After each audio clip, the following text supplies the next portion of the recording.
नमस्कार साथियों, स्वागत है आप सभी का ई एग्जाम्स के यूट्यूब चैनल पर। आप सब कैसे हैं? आशा करती हूँ अच्छे होंगे। आज की इस वीडियो में हम यूपी पुलिस जीके जीएस के प्रैक्टिस सेट की सीरीज में आज प्रैक्टिस सेट 3 है। अगर आप इस चैनल पर नए हैं तो चैनल को सब्सक्राइब कर लें और बेल आइकन को प्रेस कर लें ताकि आने वाली वीडियो का नोटिफिकेशन आपको मिल जाए। तो चलिए देखते हैं आज का पहला प्रश्न। इसमें पूछा गया है निम्नलिखित में से नृत्य का कौन सा प्रकार असम से संबंधित है? इसका राइट आंसर है बिहू। बिहू असम से संबंधित है, जो असम का एक नृत्य है। इंपॉर्टेंट पॉइंट्स में जान लेते हैं। बिहू नृत्य भारत के असम राज्य का लोक नृत्य है, जो एक बिहू त्योहार से संबंधित है। यह एक सामूहिक नृत्य है जिसमें पुरुष एवं महिलाएं साथ साथ नृत्य करते हैं। इसकी विशेषता फुर्तीली नृत्य मुद्राएं तथा हाथों की तीव्र गति है। यह नृत्य पारंपरिक बिहन संगीत के साथ किया जाता है। नर्तक पारंपरिक रंगीन अशमिया परिधान पहनते हैं। प्रमाणिक साक्ष्यों के आधार पर ऐसा माना जाता है कि इसका प्रारंभ अहोम राजा रुद्र सिंह ने, ये बहुत इंपॉर्टेंट है ये नाम, इसे आप नोट कर लेना। अहोम राजा रुद्र सिंह ने 1694 के ईस्वी के आसपास रोंगाली बिहू के अवसर पर नृत्य को आमंत्रण देकर किया था। अगला प्रश्न देखते हैं। इसमें पूछा गया है योजना के अंतर्गत खोले गए सभी बैंक खातों में 5,000 ओवरड्राफ्ट की सुविधा दी गई है। इसका राइट आंसर प्रधानमंत्री जनधन योजना। प्रधानमंत्री जनधन योजना के अंतर्गत ये 5,000 रुपए दिए गए हैं। इंपॉर्टेंट पॉइंट्स में जान लेते हैं। प्रधानमंत्री जनधन योजना भारत में वित्तीय समावेशन पर राष्ट्रीय मिशन है। इसका उद्देश्य देश भर में सभी परिवारों को बैंकिंग सुविधाएं उपलब्ध कराना है। हर परिवार का बैंक खाता खोलना है। इस योजना की शुरुआत 15 अगस्त 2014 को भारत के प्रधानमंत्री श्री नरेंद्र मोदी द्वारा की गई। इस योजना के अंतर्गत खोले गए सभी बैंक खातों में 5,000 की ओवरड्राफ्ट की सुविधा दी गई है। अगला प्रश्न जान लेते हैं। इसमें पूछा गया है मौर्य राजवंश की स्थापना मगध में हुई थी, जो वर्तमान में किसके नाम से जाना जाता है? इसका राइट आंसर बिहार। बिहार के नाम से जाना जाता है। इंपॉर्टेंट पॉइंट्स में जान लेते हैं। मगध प्राचीन भारत के 16 महाजनपदों में से एक था, जो वर्तमान में बिहार के नाम से जाना जाता है। आधुनिक पटना तथा गया जिला इसमें शामिल थे। मगध साम्राज्य की राजधानी ग्रीवज पाटलिपुत्र थी। भगवान बुद्ध के पूर्व बृहद्रथ तथा जरासंध यहाँ के प्रतिष्ठित राजा थे। मौर्य राजवंश की स्थापना चंद्रगुप्त मौर्य द्वारा मगध राज्य में की गई। मगध का सर्वश्रेष्ठ उल्लेख अर्थवेद में मिलता है। अगला प्रश्न जान लेते हैं। इसमें पूछा गया है भारत निम्न में से किस संगठन का सदस्य नहीं है? इसका राइट आंसर दक्षिण एशिया क्षेत्रीय सहयोग संगठन, जो भारत का संगठन सदस्य नहीं है। इंपॉर्टेंट पॉइंट्स में जान लेते हैं। भारत दक्षिण एशियाई क्षेत्रीय सहयोग संगठन आसियान का सदस्य देश नहीं है। आसियान संगठन की स्थापना वर्ष 1967 ईस्वी। इसका मुख्यालय जकार्ता इंडोनेशिया में है। इस संगठन का उद्देश्य सदस्य देशों के मध्य संबंधों में शांति व स्थिरता स्थापित करने में सामूहिक योगदान को प्रोत्साहित करना है। वर्तमान में इसके सदस्य देशों Thailand, Malaysia, Brunei, Laos, Vietnam, Myanmar व कंबोडिया है। भारत शेष तीनों संगठन का सदस्य है।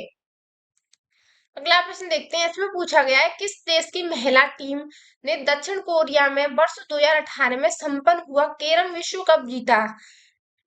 इसका राइट आंसर भारत ने ये कैरम कप जीता। इंपॉर्टेंट पॉइंट्स में देख लेते हैं। भारत की महिला कैरम टीम ने 23 से 29 अगस्त 2018 तक दक्षिण कोरिया के चुनचियोन शहर में आयोजित कैरम विश्व कप 2018 जीता। फाइनल में भारत की महिला टीम ने श्रीलंका को 3-0 से हराकर यह खिताब अपने नाम किया। इस टूर्नामेंट में 9 देशों की कैरम टीम ने भाग लिया। इस टूर्नामेंट में भारतीय कैरम खिलाड़ी काजल कुमारी फाइनल में श्रीलंका शामिल कोरिया को हराकर समग्र संयुक्त स्वीस लीग खिताब जीतने वाले पहली भारतीय महिला बनी। अगला प्रश्न जान लेते हैं। इसमें पूछा गया है विश्व बैंक की उद्योग सहजता सूचकांक 2018 की सूची में भारत का स्थान कौन सा है? इसका राइट आंसर 77वां।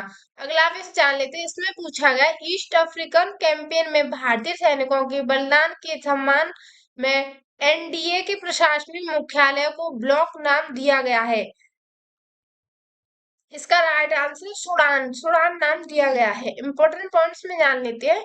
ईस्ट अफ्रीकन अभियान में भारतीय सैनिकों के बलिदान के सम्मान में राष्ट्रीय रक्षा अकादमी के प्रशासनिक मुख्यालय को सूडान ब्लॉक नाम दिया गया है। राष्ट्रीय रक्षा अकादमी भारतीय सशस्त्र बलों की संयुक्त सेवा अकादमी है। यहाँ तीनों सेनाएं, थल सेना और वायुसेना के कैडेट एक साथ प्रशिक्षण लेते हैं। एनडीए का मुख्यालय पुणे महाराष्ट्र के खड़कवासला में स्थित है। अगला प्रश्न जान लेते हैं। इसमें पूछा गया T20 अंतर्राष्ट्रीय क्रिकेट में 51 गेंदों में 103 रन बनाने वाली पहली भारतीय महिला कौन थी? इसका राइट आंसर है हरमनप्रीत कौर। हरमनप्रीत कौर ने 51 गेंदों में 103 रन बनाए थे।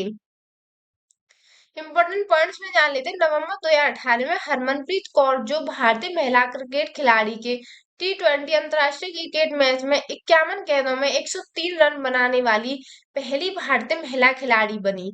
वर्ष 2017 में इन्हें प्रतिष्ठित अर्जुन पुरस्कार से सम्मानित किया गया।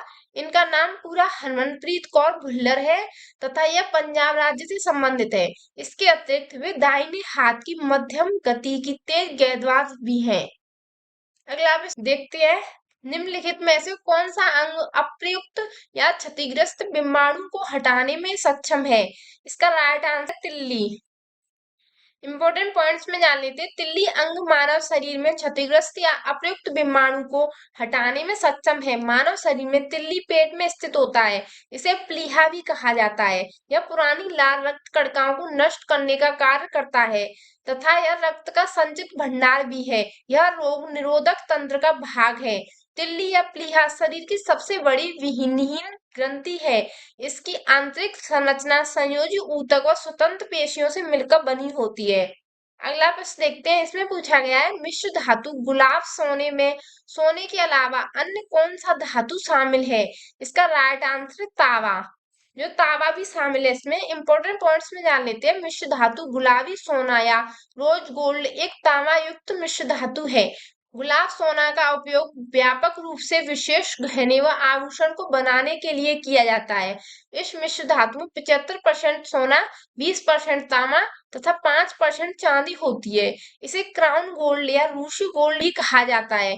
गुलाब गोल्ड का उच्चतम कैरेट संस्करण 22 कैरेट होता है। अगला प्रश्न देखते हैं। इसमें पूछा गया है मोनोवर कैप्रोलैक्टम का किस बहुलक को प्राप्त करने के लिए बहुलीकरण किया जाता है? इसका right answer nylon. Important points में जान लेते हैं। मोनोवर कैप्रोलैक्टम का बहुलीकरण नायलॉन बहुलकों प्राप्त करने के लिए किया जाता है। नायलॉन मानव निर्मित एक सिंथेटिक रेशा है जो पॉलीएनाइज रेशे का उदाहरण है। नायलॉन का उपयोग मछली पकड़ने वाले जाल बनाने में, पैराशूट बनाने में, टायर और ब्रश तथा पर्वतारोहण रस्सी बनाने में किया जाता है। मोनोमर कैप्रोलैक्टम एक कार्बनिक यौगिक है जिसका उपयोग नायलॉन 6 फिलामेंट फाइबर प्लास्टिक बनाने में तथा दवाओं के संश्लेषण में किया जाता है। अगला प्रश्न देखते हैं। इसमें पूछा गया है सत्ता भौतिक मात्रा की विमा है। इसका राइट आंसर है, ये ऐसे मैं बता देती हूँ, इसमें टाइपिंग में मिस्टेक है। ये ऐसे लिखा जाता है M1L2T-3। इसका राइट आंसर है। इंपॉर्टेंट पॉइंट्स में देख लेते हैं। शक्ति की भौतिक मात्रा की विमा M1L2T-3 है। किसी विद्युत परिपथ में ऊर्जा के क्षय होने की दर को शक्ति कहते हैं। शक्ति का एसआई मात्रक वाट होता है। अगला प्रश्न देखते हैं। पूछा गया CaSO4H2 का रासायनिक सूत्र है। इसका राइट आंसर है जिप्सम। जिप्सम इसका रासायनिक सूत्र है। इंपॉर्टेंट पॉइंट्स में देखते हैं। CaSO4.2H2O जिप्सम का रासायनिक सूत्र है। रासायनिक संरचना की दृष्टि से यह कैल्शियम का सल्फेट है। इसे सेलेनाइट या सेल खड़ी भी कहते हैं। यह खनिज मुख्यतः ऊषर भूमि तथा शुष्क भागों में अधिक पाया जाता है। इसका उपयोग उर्वरकों के निर्माण, कांच व पोर्सिलन बनाने में, प्लास्टर ऑफ पेरिस तथा रासायनिक खाद बनाने में किया जाता है। अगला प्रश्न देखते हैं। इसमें पूछा गया है मदन मोहन मालवीय प्रौद्योगिकी विश्वविद्यालय कहाँ स्थित है? इसका राइट आंसर गोरखपुर में। गोरखपुर में स्थित है। इंपॉर्टेंट पॉइंट्स में देख लेते हैं। मदन मोहन मालवीय प्रौद्योगिकी विश्वविद्यालय उत्तर प्रदेश के गोरखपुर में स्थित है। इसकी स्थापना वर्ष 1962 में हुई थी और 1 दिसंबर 2023 के पूर्व इसका नाम मदन मोहन मालवीय इंजीनियरिंग कॉलेज था। यह दिसंबर 2013 में आवासीय प्रौद्योगिकी विश्वविद्यालय बना। इसका सूत्र वाक्य योग कर्मसु कौशलम है, जिसका अर्थ है कार्य की पूजा। इसका परिसर नगरीय तथा एक राज्य विश्वविद्यालय है। अगला प्रश्न देखते हैं। इसमें पूछा गया है, उत्तर प्रदेश पुलिस के चिन्ह में कौन से जानवर का चिन्ह है? इसका राइट आंसर मछली। इंपॉर्टेंट पॉइंट्स में देख लेते हैं। उत्तर प्रदेश पुलिस के प्रतीक चिन्ह में मछली का चित्र है। उत्तर प्रदेश सरकार के राजकीय चिन्ह में 2 मछलियों, एक धनुष और 3 दिशा वाली रेखा बनी हुई है। चित्र में बनी इन मछलियों को माही मार्तिव के नाम से जाना जाता है। जब अवध प्रांत की राष्ट्रीय पहचान थी। अवध की प्राचीन नाम कौशल महाजनपद था, जिसकी राजधानी श्रावस्ती थी। अगला प्रश्न देखते हैं। इसमें पूछा गया उत्तर प्रदेश लोकसभा में सीटों का योगदान कितना है? इसका राइट आंसर है 80। उत्तर प्रदेश लोकसभा में 80 सीटें हैं। इंपॉर्टेंट पॉइंट्स में जान लेते हैं। उत्तर प्रदेश में लोकसभा सीटों की संख्या 80 है तथा यहाँ राज्यसभा की सीटों की संख्या 31 है। लोकसभा में कुल सदस्यों की संख्या 545 में 543 निर्वाचित तथा 2 मनोनीत हैं। इस प्रकार राज्यसभा में वर्तमान में कुल 245 में से 12 राष्ट्रपति द्वारा मनोनीत तथा 243 निर्वाचित सदस्य हैं। अगला प्रश्न देखते हैं। इसमें पूछा गया माघ मेला के दिन शुरू होता है, मकर संक्रांति शुरू होता है। इंपॉर्टेंट पॉइंट्स में देखते हैं। माघ मेला हिंदुओं का सर्वाधिक प्रिय धार्मिक एवं सांस्कृतिक मेला है। हिंदू पंचांग के अनुसार 14 या 15 जनवरी को मकर संक्रांति के दिन माघ महीने में यह मेला आयोजित होता है। यह भारत के सभी प्रमुख तीर्थ स्थलों में मनाया जाता है। प्रयागराज, उत्तरकाशी, हरिद्वार इत्यादि स्थलों का माघ मेला अत्यंत प्रसिद्ध है। अगला प्रश्न देखते हैं। इसमें पूछा गया है कवि संत कबीर का जन्म और पालन पोषण किस शहर हुआ था? इसका राइट आंसर है वाराणसी में। कबीर संत कबीर का जन्म और पालन पोषण वाराणसी में हुआ था। इनके बारे में कुछ एक्स्ट्रा जान लेते हैं। कबीर दास का जन्म वर्ष 1440 में तथा पालन पोषण वाराणसी बनारस में हुआ था। नीरू एवं नीमा नामक जुलाहा दंपति ने इनका पालन पोषण किया। कबीरदास भक्ति काल के ज्ञानाश्री शाखा के निर्गुण काव्य धारा के प्रमुख कवि थे। इन्होंने जाति प्रथा, मूर्ति पूजा, धार्मिक कर्मकांड, अवतारवाद आदि का घोर विरोध किया तथा निराकार ब्रह्म की उपासना को महत्व दिया। कबीरदास जी के उपदेश सिक्कों के आदि ग्रंथ में संकलित है।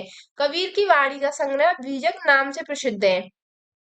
उनकी भाषा सदुक्कड़ी है, जिसमें राजस्थानी, ब्रजभाषा व अवधी भाषा के शब्द पाए जाते हैं। कबीरदास की मृत्यु वर्ष 1510 में मगहर में हुई थी। अगला प्रश्न देखते हैं। इसमें पूछा गया है लखनऊ घराने की नींव उस्ताद द्वारा रखी गई। लखनऊ घराने की नींव किस उस्ताद द्वारा रखी गई? इसका राइट आंसर है बख्शू खान। बख्शू खान के द्वारा रखी गई। इंपॉर्टेंट पॉइंट्स में देखते हैं। लखनऊ घराने की नींव उस्ताद बख्शू खान द्वारा रखी गई थी। इस घराने को पूरब घराना भी कहा जाता है। यह घराना मुख्यतः ख्याल व ध्रुपद गायन के लिए प्रसिद्ध है। लखनऊ घराने में तबला वादन शैली के संस्थापक मोटू खां तथा बख्तूर खां थे। इन्होंने कत्थक के लिए तबला वादन शैली विकसित की थी। इस घराने से बेगम अख्तर गजल व गुलाम नबी सौरी टप्पा शैली के लिए प्रसिद्ध है। इसके अतिरिक्त कोउ श्याम, पंडित अयोध्या प्रसाद, पंडित सखाराम प्रसिद्ध बखावज वादक हैं। अगला प्रश्न देखते हैं। इसमें पूछा गया उत्तर प्रदेश पुलिस के आधिकारिक ध्वज में 2 रंग होते हैं, लाल और एक कौन सा होता है? इसका राइट आंसर नीला। इंपॉर्टेंट पॉइंट्स भी जान लेते हैं। 23 नवंबर 1952 में दिया गया ध्वज उत्तर प्रदेश पुलिस के आधिकारिक ध्वज के रूप में प्रतिष्ठित है। इसमें लाल तथा नीले रंग का समावेश है। यह ध्वज देश सेवा, लोक सेवा और अपने कौशल, शौर्य और कर्तव्य परायणता व आत्म बलिदान का प्रतीक है। अगला प्रश्न देखते हैं। इसमें पूछा गया अमीर खुसरो द्वारा शक्ति रचित कविता छाप तिलक सब छीनी किस भाषा में है? इसका राइट आंसर है ब्रज भाषा में है। इंपॉर्टेंट पॉइंट्स में देख लेते हैं। छाप तिलक सब छीनी 14वीं सदी के सूफी संत अमीर खुसरो की एक कविता है जो ब्रज भाषा में लिखी गई थी। प्राय इसे कव्वाली की तरह गाया जाता है। अमीर खुसरो निजामुद्दीन औलिया के शिष्य थे तथा सल्तनत काल के साथ सुल्तानों का राज देखा था। हिंदी भाषा में खड़ी बोली के विकास में इनका प्रमुख योगदान है। अगला प्रश्न देखते हैं। इसमें पूछा गया है वर्ष स्वामी रामभद्राचार्य को किससे सम्मानित किया गया था? इसका राइट आंसर है पद्म विभूषण। पद्म विभूषण से स्वामी रामभद्राचार्य को सम्मानित किया गया था। इंपॉर्टेंट पॉइंट्स में जान लेते हैं। वर्ष 2015 में स्वामी रामभद्राचार्य को पद्म विभूषण से राष्ट्रपति प्रणब मुखर्जी ने सम्मानित किया। इनका मूल नाम गिरधर मिश्र है। यह एक प्रख्यात विद्वान, शिक्षाविद, बहुभाषाविद, रचनाकार, प्रवचनकार, दार्शनिक और हिंदू धर्मगुरु है। वे रामानंद संप्रदाय के वर्तमान 4 जगत गुरु में एक हैं। वे चित्रकूट में स्थित जगतगुरु रामभद्राचार्य विकलांग विश्वविद्यालय के संस्थापक और आजीवन कुलाधिपति हैं। अगला प्रश्न देखते हैं। इसमें पूछा गया है जीएसटी में निम्नलिखित में से किस कर राज्य कर को शामिल किया गया था? इसका राइट आंसर है चुंगी को।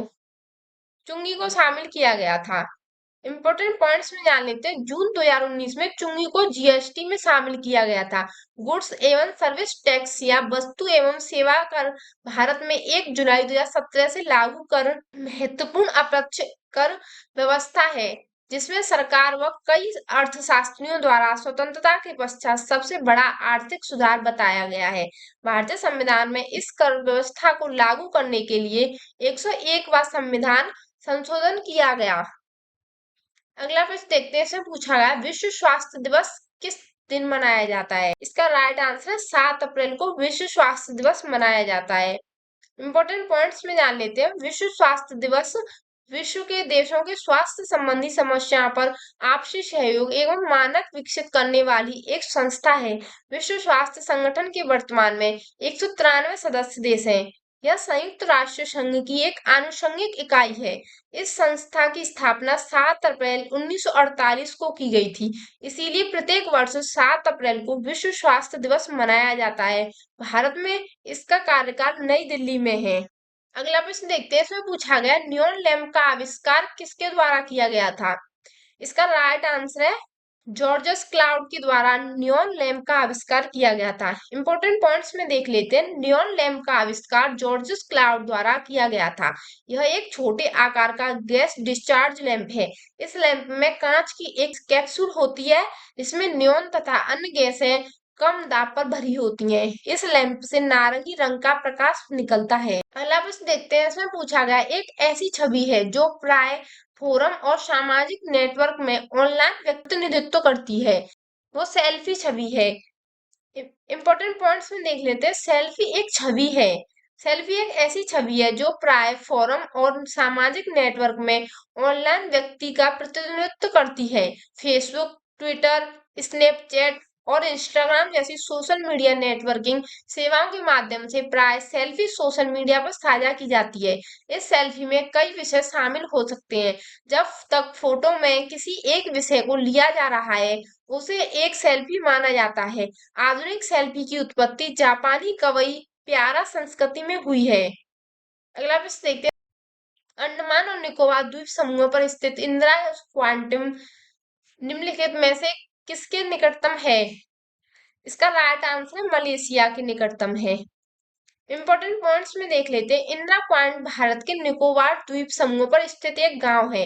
यह भारत का दक्षिणम बिंदु है। यहाँ एक प्रकाश स्तंभ स्थित है।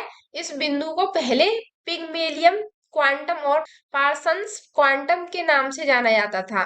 भूकंप और सुनामी से इंदिरा क्वांटम की ऊंचाई 4.25 मीटर कम हो गई। इंदिरा क्वांटम से निकटतम देश मलेशिया है जिसकी दूरी 446 किलोमीटर है, जबकि बांग्लादेश की 1915 किलोमीटर और इंडोनेशिया की 2382 किलोमीटर तथा नेपाल की 2609 किलोमीटर दूर है। अगला प्रश्न देखते हैं। इसमें पूछा गया है ब्यूनस आयर्स किस देश की राजधानी है? इसका राइट आंसर है अर्जेंटीना की राजधानी है ब्यूनस आयर्स। इंपॉर्टेंट पॉइंट्स में देख लेते हैं। ब्यूनस आयर्स अर्जेंटीना की राजधानी है। यह अर्जेंटीना दक्षिण अमेरिका में स्थित एक देश है। क्षेत्रफल और जनसंख्या की दृष्टि से दक्षिण अमेरिका में ब्राजील देश के बाद अर्जेंटीना दूसरा विशालतम देश है। इसके उत्तर में ब्राजील, पश्चिम में चिली तथा उत्तर पश्चिम में पराग्वे है। अर्जेंटीना गणतंत्र के अंतर्गत 22 राज्यों के अतिरिक्त एक फेडरल जिला है तथा टेरा डेल फ्यूगो अटलांटिका महाद्वीप के कुल भाग में दक्षिण अटलांटिका सागर के कुछ द्वीप हैं। अगला प्रश्न देखते हैं। इसमें पूछा गया है राष्ट्रीय उद्यान में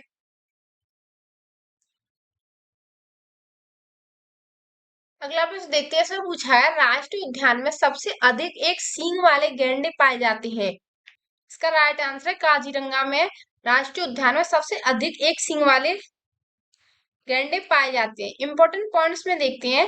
काजीरंगा राष्ट्रीय उद्यान भारत के असम राज्य का एक राष्ट्रीय उद्यान है। यह उद्यान एक सींग वाले गैंडे के लिए विशेष रूप से प्रसिद्ध है। यह गोलाघाट तथा नौगाम जिले में स्थित है। मार्च 2015 की गणना के अनुसार काजीरंगा नेशनल पार्क में लगभग 2401 गैंडे थे। इस राष्ट्रीय पार्क के वर्ष 1985 में विश्व विरासत स्थल के रूप में घोषित किया गया था। काजीरंगा राष्ट्रीय उद्यान की संरक्षित और जैव विविधता की प्रजाति है। इसे विशेष बनाती है। गैंडे के अतिरिक्त यह जंगली भैंसे, वाइल्ड वाटर बफेलो और पूर्वी दलदली हिरण के लिए प्रसिद्ध है। अगला प्रश्न देखते हैं। इसमें पूछा गया है इम्फाल किस भारतीय राज्य की राजधानी है। इसका राइट आंसर इंपॉर्टेंट पॉइंट्स में देखते हैं। इम्फाल भारत के मणिपुर राज्य की राजधानी है। मणिपुर भारत का एक पूर्वोत्तर राज्य है। इसकी सीमा उत्तर में नागालैंड और दक्षिण में मिजोरम, पश्चिम में असम और पूर्व में म्यांमार से मिलती है। इसका क्षेत्रफल 22,347 वर्ग किलोमीटर है। यहाँ की मूल निवासी मेइती जनजाति के लोग हैं जो यहाँ के घाटी क्षेत्र में रहते हैं। इनकी भाषा मेइतेलोन है जिसे मणिपुरी भाषा भी कहते हैं। मणिपुरी को संविधान संशोधन वर्ष 1992 के तहत संविधान की 8वीं अनुसूची में जोड़ा गया था। अगला प्रश्न देखते हैं। इसमें पूछा गया भारत में निम्नलिखित में से कौन सा शहर कर्क रेखा का राइट आंसर है अगरतला। इंपॉर्टेंट पॉइंट्स में देख लेते हैं। कर्क रेखा भारत में गुजरात, राजस्थान, मध्य प्रदेश, छत्तीसगढ़, पश्चिम बंगाल, झारखंड, त्रिपुरा और मिजोरम से होकर गुजरती है। दिए गए विकल्पों में कर्क रेखा की दूरी अगरतला से बहुत अधिक है, जबकि गांधीनगर, रांची, भुवनेश्वर निकटतम शहर अगरतला त्रिपुरा की राजधानी तथा सांस्कृतिक रूप से काफी समृद्ध शहर है। इसके अतिरिक्त यह शहर पर्यटन की दृष्टि से भी अत्यंत महत्वपूर्ण है। अगला प्रश्न देखते हैं। इसमें पूछा गया हॉर्नबिल महोत्सव निम्न में से किस राज्य में मनाया जाता है। इसका राइट आंसर है नागालैंड में। इंपॉर्टेंट पॉइंट्स में जान लेते हैं। हॉर्नबिल महोत्सव नागालैंड राज्य में मनाया जाता है। यह महोत्सव नागालैंड राज्य का सबसे बड़ा वार्षिक महोत्सव है। यह महोत्सव प्रति वर्ष दिसंबर महीने के प्रथम सप्ताह में मनाया जाता है। इस महोत्सव का आयोजन संयुक्त रूप से पर्यटन विभाग तथा कला और संस्कृति विभाग द्वारा नागालैंड के विरासत गांव किसामा में किया जाता है। इस महोत्सव में मुख्यतः नागा जनजाति की समृद्ध व जीवंत संस्कृति को दर्शाया जाता है। अगला प्रश्न देखते हैं। इसमें पूछा गया है निर्माण के पश्चात आजाद हिंद फौज अंग्रेजी भारतीय सेना के विरुद्ध क्षेत्र में कार्रवाई कर रही थी। इम्फाल कोहिमा निर्माण के पश्चात जो आजादी हिंद फौज में कार्रवाई कर रही थी, इसका राइट आंसर है। इंपॉर्टेंट पॉइंट्स में देखते हैं। निर्माण के पश्चात आजाद हिंद फौज अंग्रेजी भारतीय सेना के विरुद्ध इम्फाल कोहिमा क्षेत्र में कार्यवाही कर रही थी। द्वितीय विश्व युद्ध के दौरान वर्ष 1942 में भारत को अंग्रेजों के कब्जे से स्वतंत्र कराने के लिए आजाद हिंद फौज या इंडियन नेशनल आर्मी नामक सशस्त्र सेना का संगठन किया गया। इसकी संरचना या संगठन रास बिहारी बोस ने जापान की सहायता से टोक्यो में की। जुलाई 1943 में सुभाष चंद्र बोस आजाद ने हिंद फौज का सर्वोच्च सेनापति बनाया गया। अब इस देखते हैं। इसमें पूछा गया है महाराष्ट्र के पोला त्योहार में किस जानवर की पूजा की जाती है। इसका राइट आंसर वृषभ की पूजा की जाती है महाराष्ट्र के पोला त्योहार में। इम्पोर्टेंट पॉइंट्स में जान लेते हैं। भारत कृषि प्रधान क्षेत्र देश है। यहाँ कृषि की उन्नत बनाने में मवेशियों का भी विशेष योगदान है। यह त्योहार विशेष रूप से छत्तीसगढ़, मध्य प्रदेश एवं महाराष्ट्र में मनाया जाता है। पोला के दिन किसान और अन्य लोग पशुओं की विशेष रूप से बैल वृषभ की पूजा करते हैं। पोला को बैल पोला भी कहा जाता है। अगला प्रश्न देखते हैं। इसमें पूछा गया, भारत का संविधान भारत के महान्यायवादी की नियुक्ति का अधिकार कौन देता है? इसका राइट आंसर राष्ट्रपति। राष्ट्रपति भारत का संविधान भारत के महान्यायवादी की नियुक्ति करता है। देखते हैं। इसमें पूछा गया, अलाउद्दीन खिलजी ने अपने सैनिकों के लिए एक नए सैनिक नगर का निर्माण कराया था, जिसका क्या नाम था? इसका नाम सीरी था। इसका राइट आंसर है सीरी। इंपॉर्टेंट पॉइंट्स में जान लेते हैं। अलाउद्दीन खिलजी ने अपने सैनिकों के लिए एक नए सैनिक नगर सीरी का निर्माण कराया। सीरी किला दिल्ली में स्थित है। इसका निर्माण उद्देश्य मंगोलों के आक्रमण से रक्षा करना था। अलाउद्दीन खिलजी ने घोड़ा दागने और सैनिकों का हुलिया लिखने की प्रथा की शुरुआत भी की। अगला प्रश्न देखते हैं। इसमें पूछा गया, मौर्य साम्राज्य में तीर्थयात्रियों पर लगाए जाने वाले कर का नाथ इनमें से क्या था? इसका राइट आंसर है यात्रा वेतन। यात्रा वेतन मौर्य साम्राज्य के तीर्थ यात्रियों पर लगाए गए थे। इंपोर्टेंट पॉइंट्स में देख लेते हैं। मौर्य साम्राज्य में तीर्थ यात्रियों पर लगाए जाने वाले कर को यात्रा वेतन कहा जाता था। मौर्य राजवंश ने 137 वर्षों तक भारत पर शासन किया। चाणक्य चंद्रगुप्त के दरबार में मंत्री थे। इन्होंने अर्थशास्त्र पुस्तक की रचना की थी। अगला आप इस देखते हैं। इसमें पूछा है, सिंधु घाटी सभ्यता के निम्नलिखित में से किस स्थल पर महास्नानागार की खोज की थी? इसका राइट आंसर मोहनजोदड़ो में। इंपॉर्टेंट पॉइंट्स में जान लेते हैं। मोहनजोदड़ो नर्तकी की कांस्य मूर्ति, 3 मुख वाले देवता पशुपतिनाथ की मूर्ति महान स्नानगर मिले थे इस मोहनजोदड़ो में। और कालीबंगा में जुते खेत अग्नि पूजा के साक्ष्य मिले थे। लोथल में चावल का प्रथम साक्ष्य मिला था। और बनावली में मिट्टी के बना हल मिला था इसमें। आशा करती हूँ कि आपको ये क्लास अच्छी लगी होगी, तो एक लाइक जरूर करना, क्योंकि आपकी एक लाइक से हमें मोटिवेशन मिलता है। धन्यवाद।